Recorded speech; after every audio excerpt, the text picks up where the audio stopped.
Welcome to the Learn On online platform. As we have started from the Learn On exclusive video, the video first of CBSE 10, that is NCERT Standard 10th, we have started the chapter Life Processes. So let's take a revision about the things that we have learned in the past lecture. Okay, so we have learned about an introduction of life, how life works, how many life processes are there, how much kind of different characteristics are there of life. So we have also used Hindi here.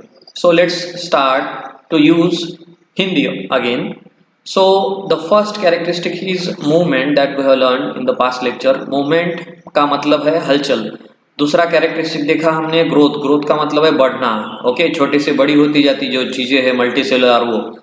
तो growth जो है दो तरह की होती है. कौन सी दो तरह की? If the organism is unicellular, अगर एक पेशीय सजीव है तो एक पेशीय सजीव उसकी पेशी जो है उसकी साइज बढ़ती है पहले. ओके, उसका आकार बढ़ता है और बाद में वो सेल डिवीजन करता है. सेल डिवीजन करने के बाद एक सेल के दो हो जाते हैं. But the growth about multicellular organisms is different. Multicellular organism में ग्रोथ का मतलब डिफरेंट है. सिर्फ इंक्रीज इन सेल साइज नहीं है और इंक्रीज इन सेल नंबर ही नहीं है, तो वहां पे ऑर्गेनिज्म भी बहुत बड़ा हो जाता है. तो ये है डिफरेंस ग्रोथ का, unicellular growth and multicellular growth. और बाद में हमने देखा न्यूट्रिशन, मतलब डाइजेशन वगैरह, ये न्यूट्रिशन प्रोसेस में आता है. खाना, जो हम खाना खाते हैं ना, फूड, वो न्यूट्रिशन प्रोसेस में आता है, खाने को पचाना. बाद में सर्कुलेशन, जो भी खाना हम पचाते हैं वो खाना पचाने के बाद हमारे खून में न्यूट्रिएंट्स कैसे सर्कुलेट होते हैं, वो प्रोसेस मतलब सर्कुलेशन है. ओके, और खाना खाने के बाद, पचाने के बाद जो कुछ भी बचता है खाने के पचाने के बाद में, वो सब कुछ वेस्ट होता है, तो वो बॉडी के बाहर फेंका जाता है, उसे हम कहते हैं एक्सक्रीशन. ओके, और लास्ट में हमने देखा जो कुछ प्रोसेसेस में से जो लास्ट प्रोसेस है यहाँ पे वो है रिप्रोडक्शन. रिप्रोडक्शन में यूनिसेलुलर ऑर्गेनिज्म एक सेल के दो सेल बनाते हैं और मल्टीसेलुलर ऑर्गेनिज्म में डिफरेंट प्रोसेसेस है. उसमें मियोसिस एक आता है जो डिवीजन होता है रिप्रोडक्शन के लिए इम्पोर्टेंट. ओके, तो उसमें कई तरह के प्रोसेसेस है रिप्रोडक्शन में जो हम आगे चल के देखेंगे. अब देखेंगे हमारी नेक्स्ट पॉइंट के बारे में. तो मूवमेंट ने हमने क्या देखा पास्ट लेक्चर में? हमने मूवमेंट में देखा मैन वॉकिंग, आदमी चल रहा है. ओके, विजिबल मूवमेंट है, आप सीधा सीधा देखकर बोल सकते हैं कि वो आदमी चल रहा है. दूसरा क्या है? डॉग इज बार्किंग, बराबर. एक कुत्ता है जो भौंक रहा है, तो वो भी विजिबल मूवमेंट है आपके लिए. आप सीधा सीधा बोल सकते हैं कि yes it is a visible movement, so that thing is living. Okay, तो वो जीवित है कुत्ता, आप बोल सकते हैं. भौंक रहा है, सांस ले रहा है, सांस लेते वक्त भी ऊपर नीचे होती है थोड़ी सी बॉडी, बराबर. नेक्स्ट, हॉर्स रनिंग, एक घोड़ा भाग रहा है. घोड़ा भाग रहा है मतलब क्या? उसमें विजिबल कैरेक्टरिस्टिक्स है लाइफ के, बराबर. नेक्स्ट, हमने एक बेल भी देखी, क्लाइंबर. जो एग्जांपल मैंने दिया था वो मनी प्लांट का है, कॉमन नेम उसका मनी प्लांट है. तो ये क्लाइंबर जो है कोई आधार पकड़कर सूरज की किरणों की तरफ चढ़ता है, बढ़ता है. So it is a climber which moves towards sunlight and grows in size also and in number also. Number of leaves of this plant also grow. जैसे कि हम देख रहे हैं ये मनी प्लांट की पत्तियां भी बढ़ती है, जैसे ये हाइट में भी बढ़ता है उसी तरह से उसकी पत्तियां भी बढ़ती है, नई पत्तियां आकर.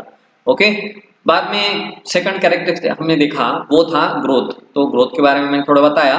यूनिसेलुलर और मल्टीसेलुलर, ये दो तरह की ग्रोथ होती है. यूनिसेलुलर में सिर्फ एक सेल के दो सेल होते हैं, सिंपल प्रोसेस, बाइनरी फिशन या बडिंग एक्सेट्रा एक्सेट्रा. लेकिन मल्टीसेलुलर ऑर्गेनिजम्स में ये प्रोसेसेस डिफरेंट होते हैं. मियोसिस एक मेजर प्रोसेस है जो ह्यूमंस में होता है रिप्रोडक्शन के लिए. ओके, देन एनसीईआरटी में 10th लाइफ प्रोसेसेस जो चैप्टर है एनसीईआरटी स्टैंडर्ड 10th का, इसमें हमने ह्यूमन ग्रोथ पे फोकस किया पास्ट लेक्चर में.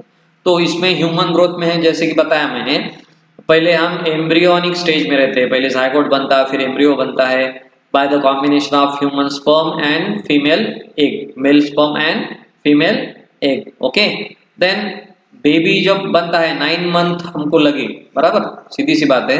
ह्यूमंस को 9 मंथ लगते हैं बेबी को बॉर्न होने में. 9 मंथ के बाद ही एम्ब्रियो बनकर ठीक से मैच्योर बच्चा बनकर, बेबी, मैच्योर बेबी, हाँ, बेबी बनने के बाद फिर जब हम बर्थ लेते हैं, बर्थ लेने के बाद ये हमारी पहली स्टेज है, बेबी स्टेज. ओके, बाद में हम टॉडलर स्टेज में जाते हैं, जैसे कि देखा हमने, फिर हम अडल्ट ह्यूमन बन जाते हैं, उसके बाद बुढ़ापा आता है, बुढ़ा के बाद डेथ। ये तो कॉमन लाइफ साइकिल है किसी भी चीज की, जो भी चीज जीवित है वो जन्म लेती है और बाद में मरती है। Okay, then we have learned about plant growth, plant कैसे ग्रो होते हैं ये भी हमने देखा।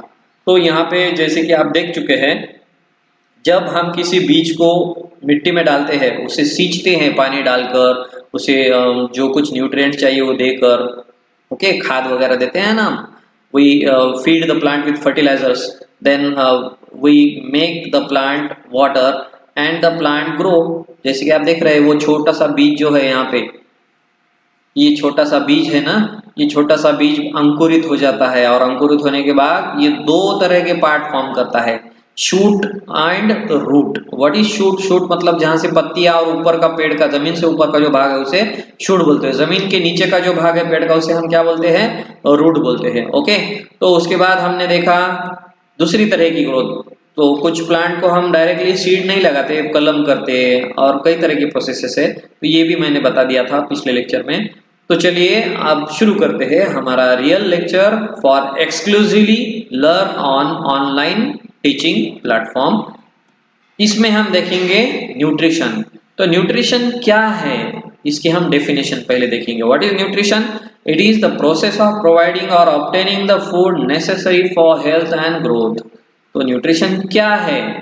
प्रोसेस है, एक कौन सी प्रोसेस है जिसमें हम प्रोवाइड होते हैं फूड के साथ, जो नेसेसरी है, बहुत बहुत जरूरी है जीने के लिए। ओके, तो ये सीधी सी प्रोसेस डेफिनेशन है। It is the process of providing और obtaining the food necessary for health and growth. Okay, खाना जुटाना ये एक प्रोसेस है जिसे हम न्यूट्रिशन कहते हैं, और सिर्फ जुटाना नहीं, खाना जुटाकर उससे न्यूट्रिएंट मिलाना, हमारे लिए बॉडी के लिए न्यूट्रिएंट एब्जॉर्ब करना, ये पूरी प्रोसेस न्यूट्रिशन है। Okay, it is the branch of science that deals with nutrients and nutrition particularly in humans, particularly in humans. Okay, तो देखेंगे हम न्यूट्रिशन के टाइप्स, न्यूट्रिशन के भी कई टाइप्स है, चलिए देखते हैं। तो इसमें है बेसिक दो तरह के टाइप्स, कौन से है देखिए, autotrophic nutrition and heterotrophic nutrition. तो ऑटोट्रॉफिक न्यूट्रिशन किन तरह के जीवों में रहता है और हेटेरोट्रॉफिक न्यूट्रिशन किन तरह के जीवों में रहता है, क्या आपने कभी सोचा है? तो ऑटोट्रॉफिक न्यूट्रिशन के एग्जांपल मैंने दिए हैं यहाँ पे।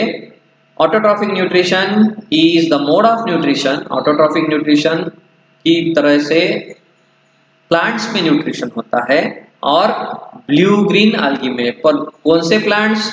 जो ग्रीन कलर के प्लांट होते हैं, हरे कलर के प्लांट, उनमें ऑटोट्रॉफिक न्यूट्रिशन होता है, और कुछ algae यानी शैवाल। ओके, हेटेरोट्रॉफिक न्यूट्रिशन किन में रहता है फिर?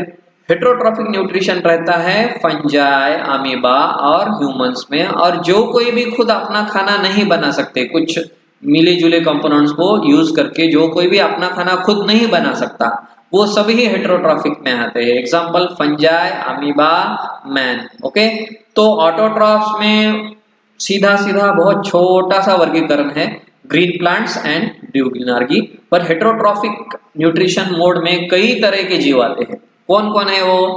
फंजाई, अमीबा, मैन, सभी कार्निवोर्स आते हैं, सभी हर्बिवोर्स आते हैं। ओके, प्लांट्स को छोड़ के जो भी फूड चेन में ऊपर के पार्ट है, या पिरामिड ऑफ लाइफ या बायोलॉजिकल पिरामिड जो रहता है ना, जिनमें एकदम बेस पे प्रोड्यूसर्स रहते हैं, बराबर। तो प्रोड्यूसर्स मतलब सभी ऑटोट्रॉप्स, ऑटोट्रॉप्स पे डिपेंड सभी है। बाद में कौन कौन है? हर्बीवोर्स है, प्राइमरी कार्निवोर है, सेकेंडरी कार्निवोर है, ऑम्निवोर है, और टॉप प्रेडेटर है। ये सभी कौन है? प्रोड्यूसर को छोड़ के सभी हेटेरोट्रॉप्स है, सभी हेटेरोट्रॉप्स है। ओके, देन हमने देखा फिर हेटेरोट्रॉफिक में और कौन से है प्रकार, देखिए सैप्रोफाइटिक आता है इसमें, जिसमें फंजाई और यीस्ट आते हैं। पैरासाइटिक आता है, जो पैरासाइट रहते हैं, दूसरों के बॉडी पे जीते हैं, आपको पता होंगे पैरासाइट। ह्यूमंस में भी पैरासाइट है। एग्जांपल जो हमारे बालों में लाइस होती है, ह्यूमन हेयर लाइस, वो भी एक तरह की परजीवी है। पैरासाइट मीन्स परजीवी। जो खुद का खाना खुद नहीं बनाते, दूसरे से चूज के लेते हैं। Example, even you can call parasites as leech. Leech भी एक तरह का पैरासाइट है। ओके, मछलियों के भी पैरासाइट होते हैं। क्या आपने कभी छिपकली को देखा है? छिपकली के ऊपर भी छोटे छोटे बारीक बारीक कीड़े होते हैं, तो वो उसके पैरासाइट होते हैं। Okay, then heterotrophic mode has third sub category. इसकी थर्ड कैटेगरी भी है, holozoic. What is holozoic? In that man, dog and amoeba are there. Okay, so let's see in detail about these modes. तो autotrophic nutrition में हमने जैसे कि अभी discuss किया, अभी चर्चा की कि जो ऑटोट्रॉप्स है वो मोस्टली कौन है? ग्रीन प्लांट्स है और ब्लू ग्रीन अल्गी। तो आप बोलेंगे सर जो नॉन ग्रीन प्लांट है वो नहीं है क्या फोटोट्रॉपिक? नहीं, ऐसा नहीं है, वो भी फोटोट्रॉपिक है। उनमें कई अलग पिगमेंट भी रहते हैं ग्रीन पिगमेंट के साथ, इसलिए वो कलरफुल प्लांट रहते हैं जिनको हम ऑर्नामेंटल प्लांट्स कहते हैं, वो भी फोटोट्रॉपिक है। और phototropic means they use light, carbon dioxide and sunlight for their energy production. Okay, so that is autotrophic nutrition. So हम थोड़ा सा डिटेल में जाते हैं, गहराई में जाते हैं इस बात की क्या है exactly the autotrophic nutrition. Okay, तो ऑटोट्रॉफिक न्यूट्रिशन क्या है? Autotrophic nutrition is the process by which an organism produces its own food. देखिए, मैंने अभी कहा था जो अपना खाना खुद बनाते हैं कुछ बहुत ही कम कंपोनेंट को यूज करके एनवायरमेंट में, उनको हम बोलते हैं ऑटोट्रॉफ। तो autotrophic nutrition is the process by which an organism produces its own food. जो प्रोसेस जिसका यूज करके कोई ऑर्गेनिज्म खुद का खाना खुद बनाता है, उस प्रोसेस को हम क्या कहेंगे?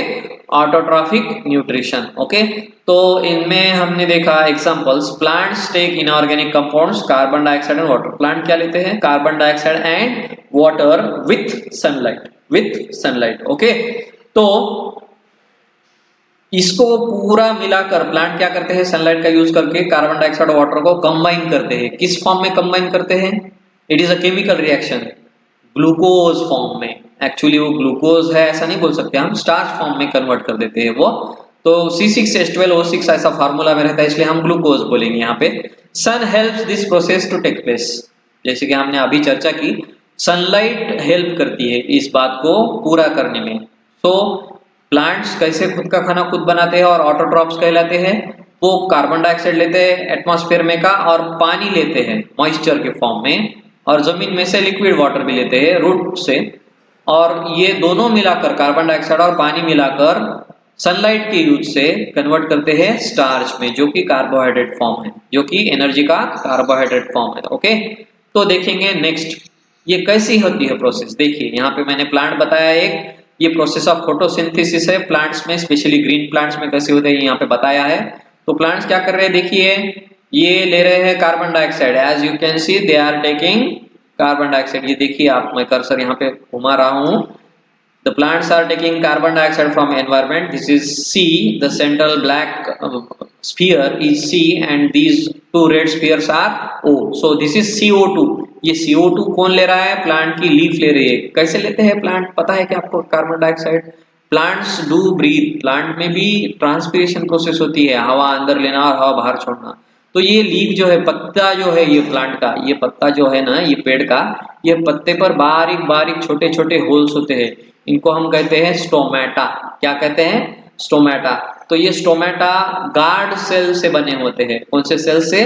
Guard cell. ये गार्ड सेल में पानी जाने के बाद स्टोमेटा खुल जाते हैं, गार्ड सेल से पानी वापस जाने के बाद स्टोमेटा बंद हो जाते हैं। ओके, तो ये स्टोमेटा में से कार्बन डाइऑक्साइड अंदर लिया जाता है और यूज किया जाता है पानी के साथ मिक्स करके और सनलाइट का यूज करके एज ए कैटलिस्ट।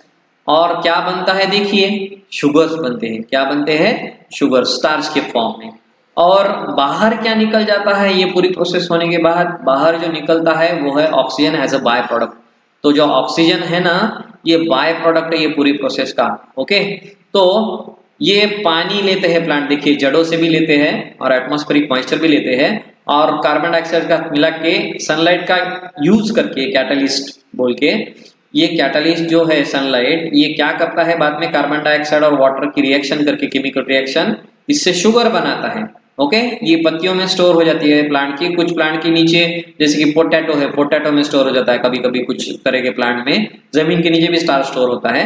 तो ये पूरी प्रोसेस होने के बाद कार्बन डाइऑक्साइड और पानी का मिलान होने के बाद सनलाइट के प्रेजेंस में शुगर बनते हैं और बाय प्रोडक्ट ऑक्सीजन निकलता है, जो कि हमारे लिए लाइफ सेविंग गैस है, मतलब प्राणवायु हम बोलते हैं। ओके, तो ये एक छोटा सा ओवरव्यू मैंने बताया यहाँ पे फोटोसिंथेसिस का। ये है रिएक्शन।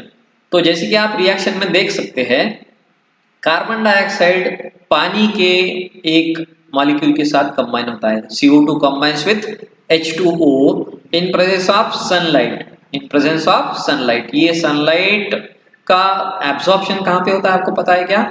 प्लांट के सेल में क्लोरोप्लास्ट नाम का एक ऑर्गन है, वो क्लोरोप्लास्ट में क्लोरोफिल नाम का एक पिगमेंट है जो एब्जॉर्ब करता है ये सनलाइट। तो ये क्लोरोफिल जो है एब्जॉर्ब सनलाइट, ये दोनों की रिएक्शन में लगा देता है CO2 और H2O। क्या बनता है देखिए, C6H12O6 शुगर्स बनते हैं और साथ में ही ऑक्सीजन बनता है। Sun's energy means sunlight is most important. Sunlight बहुत इंपॉर्टेंट है इस बात के लिए। ओके, तो हम देखेंगे अब हेट्रोट्रॉफिक न्यूट्रिशन के टाइप्स। हेट्रोट्रॉफिक न्यूट्रिशन जैसे कि हमने देखा कई तरह के, होलोजाइक है, सेप्रोफाइटिक है, पैरासाइटिक है। तो देखिए होलोजाइक के बारे में हम थोड़ा सा आज चर्चा करेंगे। Animals which take in solid food and break down it inside the body. जो भी जीव है जो स्थायु फॉर्म में, मतलब सॉलिड फॉर्म में जो भी कुछ खाते हैं वो, और उनके पेट के अंदर जाने के बाद उसे ब्रेक डाउन करते हैं एनर्जी के फॉर्म में इनसाइड द बॉडी, उनको क्या कहा जाता है? Holozoic heterotrophic nutrition, heavy organisms. Holozoic nutrition क्या है फिर? होलोजोइक मतलब जो भी एनिमल से, जो भी जीव है जो सॉलिड पार्ट फूड का अपनी बॉडी के अंदर लेकर उसे ब्रेक डाउन करके एनर्जी बॉडी के अंदर ही ब्रेक डाउन करते हैं, उस मोड ऑफ न्यूट्रिशन को हम क्या कहेंगे? Holozoic. What is saprophytic? Saprophytic mode is another mode of heterotrophic nutrition in which organisms feed on dead and decaying matter। जो मरी हुई चीजों को खाते हैं और सड़ने वाली चीजों को खाते हैं ऑर्गेनिजम्स, उनको हम सैप्रोट्रॉफिक ऑर्गेनिजम्स कहते हैं। ओके, और बाद में क्या है? Parasitic organisms. पैरासाइटिक ऑर्गेनिजम्स, तो पैरासाइटिक ऑर्गेनिजम्स क्या रहते हैं? ये पैरासाइट बोल के लीव करते हैं, परजीवी, दूसरे की बॉडी पे ये जीते हैं, दूसरे की बॉडी से ही डायरेक्टली न्यूट्रिशन लेते हैं, उसे काट कर या उसे परेशान कर कर दूसरे ऑर्गेनिज्म को। ओके, पैरासाइट्स लिव इनसाइड और outside of the other organisms body. तो पैरासाइट जिन पे जीते हैं वो पैरासाइट के लिए होस्ट होती है, host body.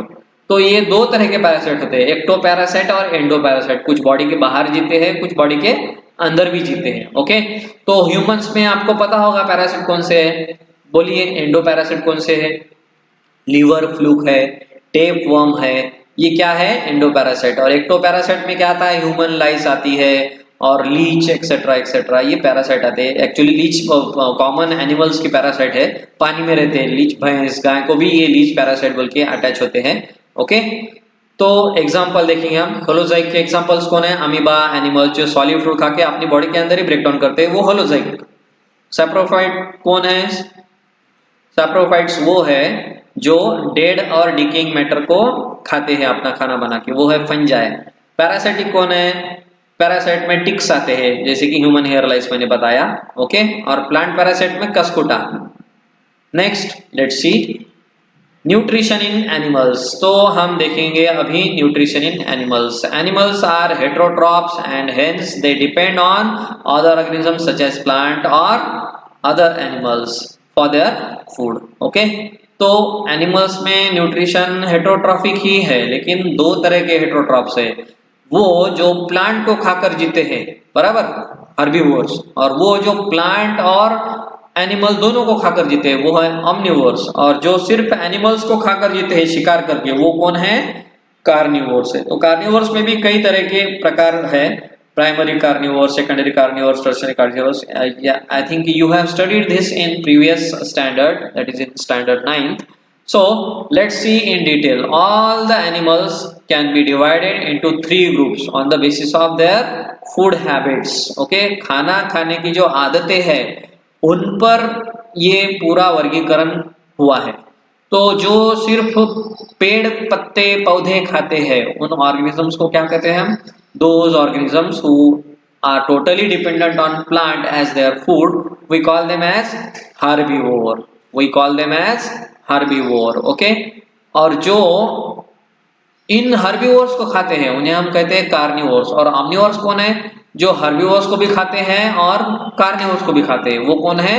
Omnivores. Even they feed on plants also, ये प्लांट्स को भी खाते हैं, कार्निवोर्स को भी, और हर्बीवोर्स को भी खाते हैं। Okay, so let's C herbivores. Herbivores are those animals which eat only plants are called herbivores. Okay, examples: goat, cow, deer, etc., etc.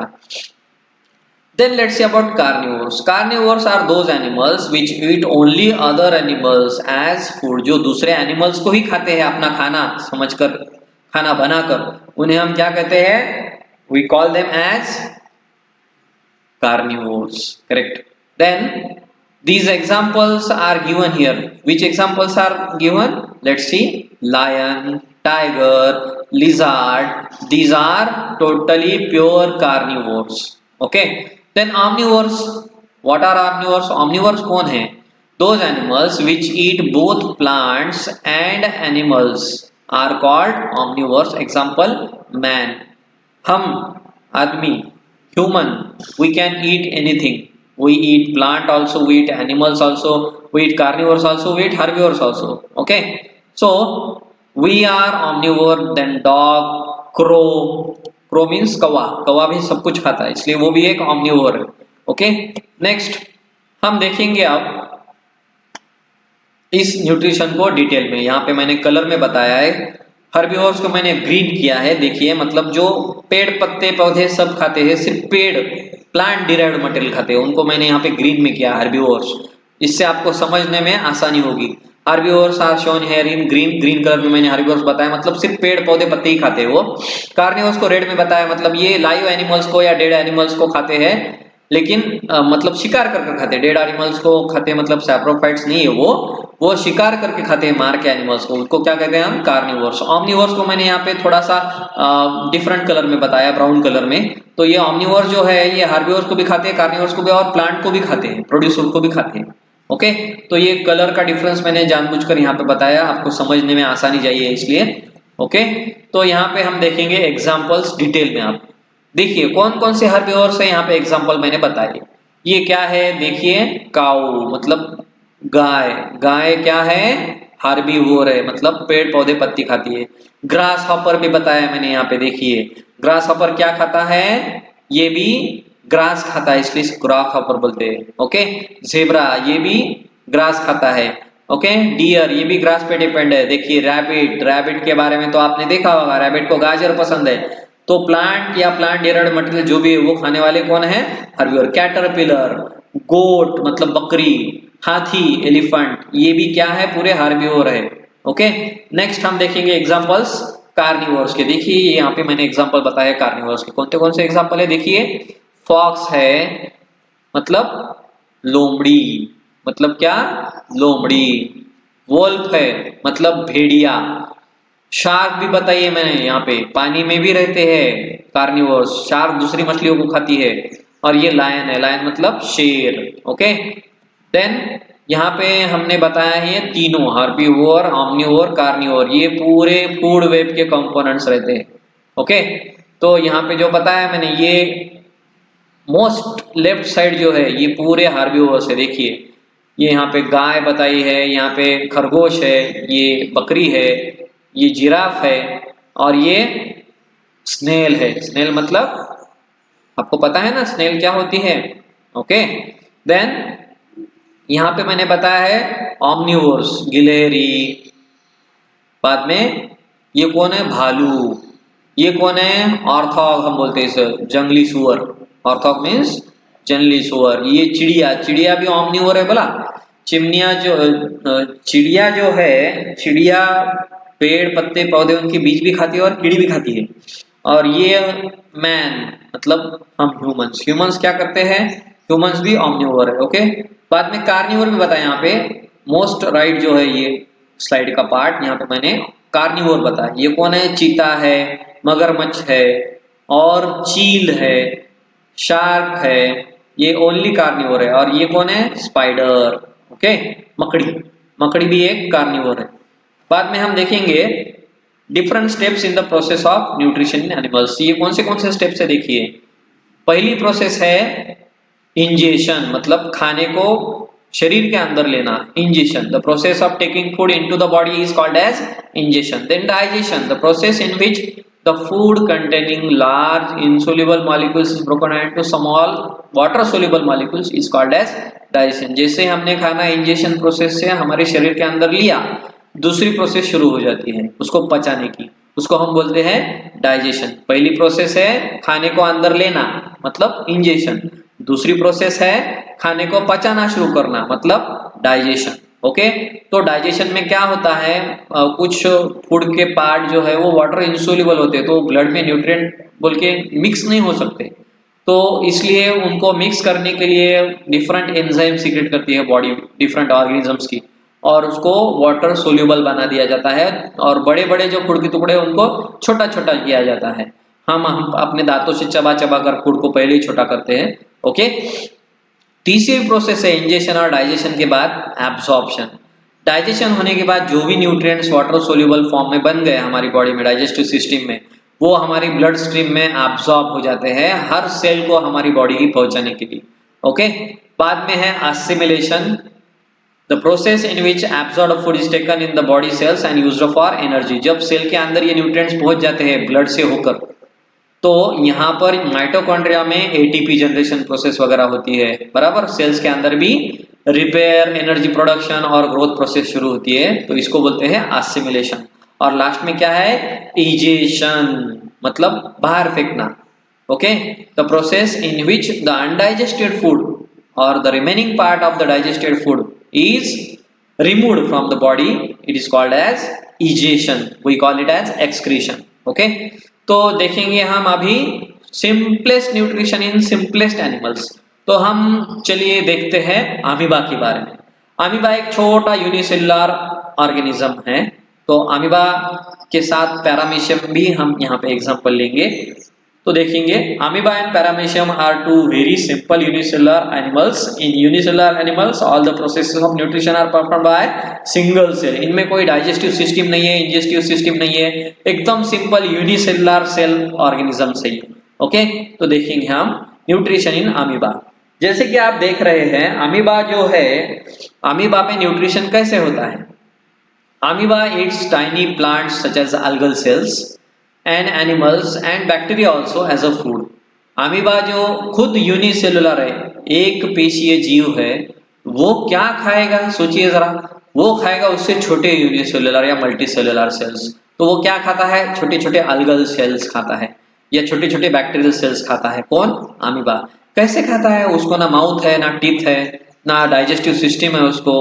तो ये होती है एकदम सिंपल प्रोसेस, और ये मोड ऑफ न्यूट्रिशन जो है ये होलोजोइक है, क्योंकि सॉलिड रहती है ना सेल भी। तो ये जैसे कि छोटे छोटे यूनिसेलुलर algae खाता है, बैक्टीरिया खाता है, वो सॉलिड फॉर्म में होते हैं, इसलिए ये जो अमीबा का न्यूट्रिशन है ये होलोजोइक मोड में आता है, सॉलिड फूड लेके ब्रेक डाउन करता है ये खुद की सेल के अंदर। The process of obtaining food by amoeba is called phagocytosis. इसको बोलते हैं फैगोसाइटोसिस।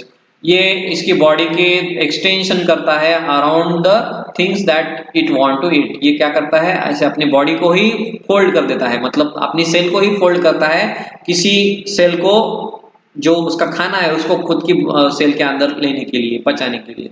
ओके, सो इसमें पहली स्टेप्स है इंजेशन। इंजेशन मतलब अंदर लेना खाने को। एक्चुअली अमीबा एक प्रेडेटर है, अमीबा एक शिकारी है जो दूसरे यूनिसेलुलर सेल्स को खाता है। तो वो ये कैसे लेता है अपने अंदर दूसरे यूनिसेलुलर सेल्स को, देखेंगे हम। Amoeba ingest food by performing temporary finger like projections called pseudopodia around it. Amoeba क्या करता है, उंगली जैसी रचनाएं बनाता है अपने सेल के मेम्ब्रेन से ही, और उससे उसका जो शिकार है उसको अपनी बॉडी के अंदर लेता है। जो उंगली जैसी संरचना है ये उंगली नहीं है, ये फॉल्स प्रोजेक्शन है, इसलिए इनको सूडोपोडिया बोलते हैं। Pseudo means false, podia means part of the body. Okay, तो ये फूड जो है ये एनगल्प कैसे होता है, it is engulfed with little surrounding water to form a food vacuole. तो पहले ये फूड वैक्यूल बनाता है, उसके अंदर ये प्रे जो है उसका शिकार ये फंस जाता है। ओके, इसको टेम्पररी स्टमक भी कहा जाता है इनसाइड द अमीबा। तो ये प्रोसेस मैंने पूरी तरह से आपको यहाँ पे बताइए, देखिए इमेज में। These are the pseudopodia means false fingers. ये सच में फिंगर नहीं है, ये सेल एक ही है, अमीबा की सेल सिंगल सेल है, तो इसको फिंगर कहाँ से आएंगे, फिंगर तो मल्टी सेलुलर होते हैं। तो ये फिंगर लाइक प्रोजेक्शन बनाता है जो कि फॉल्स फिंगर है, इसलिए इसको सूडोपोडिया बोलते हैं। और ये देखिए ये अल्गल सेल को खा रहा है। जैसे ही ये सूडोपोडिया दोनों कंबाइन हो जाते हैं, इसके अंदर एक वैक्यूल बन जाता है। कौन सा वैक्यूल? Food vacuole. ओके, तो यहाँ पे ये एंजाइम सीक्रेट करता है फूड वैक्यूल में और ये पचाने को शुरू कर देता है ये अल्गल सेल को। ओके, पचाने के बाद क्या होता है, इसके टुकड़े हो जाते हैं अल्गल सेल के और न्यूट्रिशन सेल ले लेती है अमीबा की। और अमीबा की सेल जब न्यूट्रिशन ले लेती है तो जो बाकी बचा हुआ पार्ट है अल्गल सेल का, जो वेस्ट है अमीबा के लिए, ये क्या होता है, एसिमिलेशन के बाद, डाइजेशन के बाद ये अल्गल सेल के बाहर फेंका जाता है। उसको क्या बोलते हैं? इजेशन या एक्सोसाइटोसिस। इजेशन या एक्सोसाइटोसिस। ओके, तो ये डिफरेंट स्टेजेस है, आप इसको पॉज करके देख सकते हैं वीडियो को। पहली स्टेज है इंजेशन, दूसरी है फॉर्मिंग फूड वैक्यूल, तीसरी डाइजेशन, चौथी एब्जॉर्प्शन, पांचवी असिमिलेशन और छठी है egestion.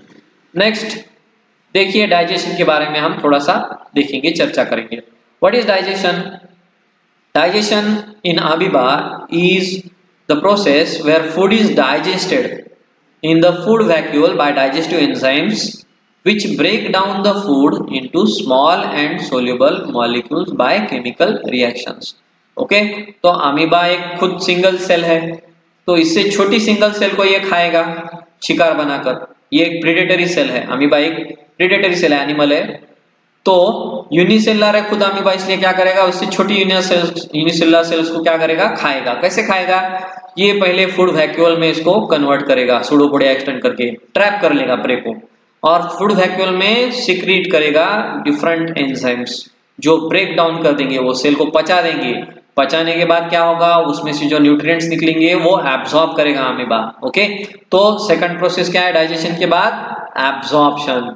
The digested simple and soluble substances pass out of food vacuole into the surrounding environment।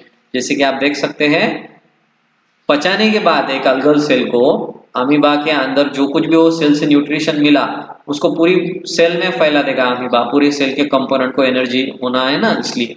Okay, assimilation क्या है? The absorbed food materials are used to obtain energy through respiration and make the parts of amoeba cell which leads to the growth of amoeba.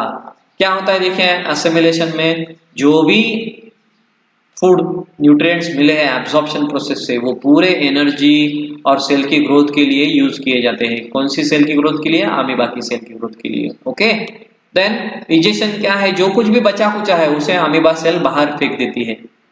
Okay, exocytosis process नाम की process से, और या इसे हम egestion भी कहते हैं, और ह्यूमंस में मल्टीसेलुलर ऑर्गेनिज्म में हम इसे एक्सक्रीशन बोलते हैं। Okay, next let's see nutrition in paramecium. Paramecium में कुछ इसी तरह से डाइजेशन प्रोसेस होती है, असिमिलेशन, एब्जॉर्प्शन सभी इसी तरह से होता है। लेकिन यहाँ पे जो ऑर्गेनेल है, यहाँ पे सूडोपोडिया फिंगर लाइक प्रोजेक्शंस नहीं है, यहाँ पे गुलेट नामक एक ऑर्गेनेल है। पैरामीशियम सेल पर एक गुलेट नामक पार्ट है, उस गुलेट पार्ट से ये पैरामीशियम खाना खुद के अंदर लेता है सेल के अंदर।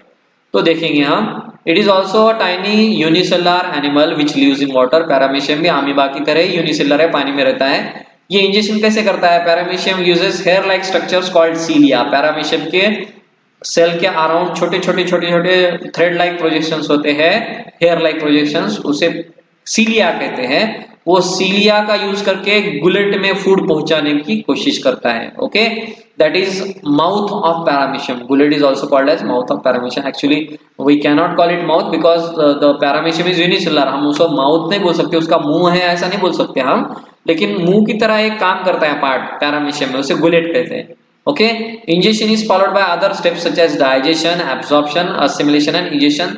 ये पूरी प्रोसेस अमीबा की जैसी ही बाद में की है, सिर्फ पहले क्या है, सीलिया से ये फूड गुलेट में ढकेलता है और गुलेट में फूड जाने के बाद बाकी सब प्रोसेस अमीबा की जैसी होती है। ये यहाँ पे मैं आपको बता रहा हूँ, देखिए ये है गुलेट, ये यहाँ से फूड अंदर लेता है। तो गुलेट की जगह पर फूड जाने के लिए किसकी मदद लेता है ये? The paramecium takes help of cilia. ये सीलिया कंटिन्यू हिलते रहते हैं, ये बाल जैसे जो है ना, हेयर लाइक प्रोजेक्शन, और ये ढकेलते हैं फूड को। कहाँ पे? गुलेट में ढकेलते हैं। ये गुलेट है देखिए, तो ये पूरे सीलिया फूड को गुलेट में ढकेलते हैं, गुलेट से ये खाता है कौन? पैरामीशियम सेल फूड को।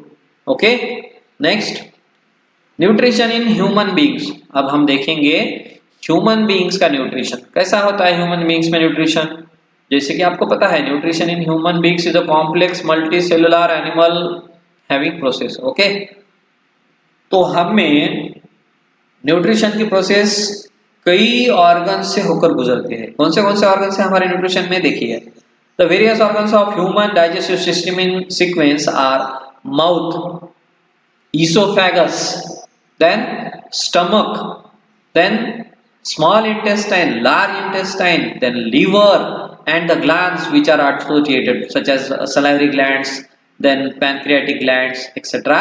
etc. Okay, तो हम देखेंगे कई स्टेजेस ह्यूमन न्यूट्रिशन की, तो उसमें से हम कुछ स्टेजेस के बारे में बोलेंगे, अभी चर्चा करेंगे। तो पहली स्टेज है इंजेशन। क्या है? इंजेशन। हम कैसे इंजेशन करते हैं फूड को, अंदर कैसे लेते हैं बॉडी के? Through mouth. So in human beings food is ingested through the mouth. हम अपने मुंह में से खाना अंदर लेते हैं। Okay, the food is put into the mouth with the help of hands. हम अपने हाथ से, हमारे पास सुडोपोडे नहीं है, मल्टीसेलर हैंड्स है, लिम्स है हमारे पास। Hands are type of limbs. ऐसा हम हाथ से पकड़ते हैं खाना और मुंह में लेते हैं। ओके, तो ये फर्क है हमें और अमीबा या पैरामीशियम में। हम मल्टीसेलुलर है, वो यूनिसेलुलर है। The food is put into the mouth with the help of hands. बराबर है, हम हाथ से खाना खाते हैं। Then digestion occurs. इंजेशन के बाद क्या होता है? Digestion. The digestion of food begins in the mouth itself. यहाँ पे ही डाइजेशन शुरू हो जाता है। कैसे? हमारी जो लार टपकती है ना अंदर मुंह के, वो लार कई तरह के एंजाइम्स को कैरी करती है और यहाँ पे ही खाना पचाना शुरू कर देती है। और यहाँ पे ही हम फूड की साइज भी छोटी करना शुरू कर देते हैं। हम भी होलोजाइक न्यूट्रिशन मोड में है। क्यों? क्योंकि हम जो फूड खाते हैं वो मोस्टली सॉलिड होता है और हम हमारे बॉडी के अंदर ही वो सॉलिड फूड का ब्रेकडाउन करते हैं। तो यहाँ पे ही ब्रेकडाउन शुरू हो जाता है। हम 32 टाइम्स च्यू करते हैं फूड को। देखिए हमारे इंडिया में ट्रेडिशन है कि कम से कम 32 टाइम चबाना चाहिए खाने को। तो ये चबाते चबाते क्या होता है, बड़े बड़े जो फूड पार्टिकल्स है वो छोटे हो जाते हैं और पचाने में आसानी हो जाती है। और साथ में क्या मिक्स हो जाता है? सलाइवा। बराबर, लार मिक्स हो जाता है। सलाइवा क्या कैरी करता है खुद में? सलाइवरी अमाइलेज और अदर एंजाइम्स जो पचाना शुरू कर देते हैं माउथ में ही फूड को। Then the salivary glands in our mouths produce saliva, that is a watery liquid which contains an enzyme salivary amylase which digests the starch carbohydrates present in the food into the sugar.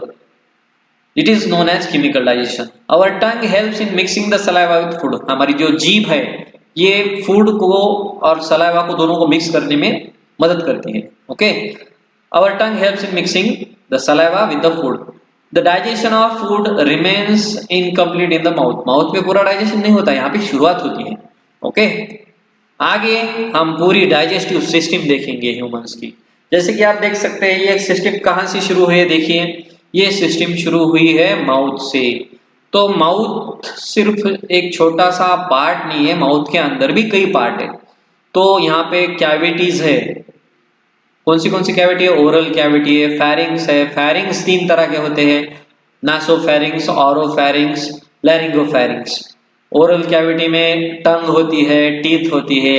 ये जो मुंह का खाली भाग है अंदर 32 दांतों के अंदर, इसको क्या कहते हैं? ओरल कैविटी कहते हैं। ओके, तो कई तरह के पार्ट्स है जो हम अगले लेक्चर्स में पढ़ेंगे। इसमें पैराटाइड ग्लैंड्स भी है जो सलाइवा सीक्रेट करते हैं, सबलिंगुअल ग्लैंड, सबमैंडिबुलर ग्लैंड्स भी है वो भी सलाइवा सीक्रेट करते हैं और कई एंजाइम्स भी सीक्रेट करते हैं। ईसोफेगस मतलब फूड पाइप, हम अन्न नलिका कहते हैं फूड पाइप को। देन डायफ्राम आता है, डायफ्राम के बाद आता है लीवर, पैनक्रियाज, स्टमक, और उसके बाद आता है gall bladder, duodenum, transverse colon, ascending colon मतलब स्मॉल इंटेस्टाइन और बाद में लार्ज इंटेस्टाइन, और केकम अपेंडिक्स नाम का एक छोटा सा पार्ट होता है। और लास्ट में क्या होता है? एनल कैनल होता है जहां से हमारा अनपचा फूड जो है, वेस्ट फूड जो है वो बाहर फेंका जाता है बॉडी के। तो हम ये सब देखेंगे अगले लेक्चर में इन detail about human digestive system. Learn on की तरफ से धन्यवाद।